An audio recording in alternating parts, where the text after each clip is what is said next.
Ndewo, aha m bụ Ijeoma Akugbu, onye na-ewetara gị nkụzi Igbo. Okay?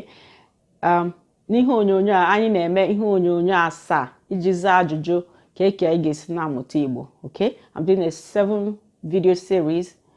Okay? A video series that comprises of 7 videos to talk to you about how you can speak Igbo, how you can make your learning easier.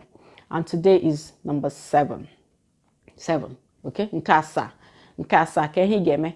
Nke asaa bụ dịka nke isii bụ gị pụọ apụ. So ọ bụrụ na ọ ga-ekwe gị omume ị gaa n'ala Igbo. So if you can travel to Igbo land. Okay? Travel to Igbo land and go and stay there for a while. You don't have to stay too long. It can just be 2 weeks, even 1 week.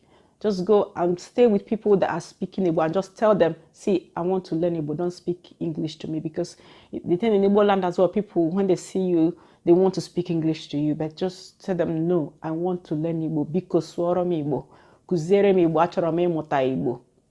Okay? So nyawa biko achọrọ m ịmụta Igbo. I want to learn Igbo.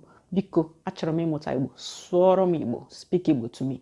Okay? So if you go into Nigeria, go into the southeast, just make sure the people you're staying with, people around you know you're learning Igbo, so they don't speak English to you. And practice a little, and don't be afraid of making mistakes, okay? So, kasa, travel. If you can, I know it's sometimes not possible, but if you can, that's a really, really good way of going out there and learning Igbo.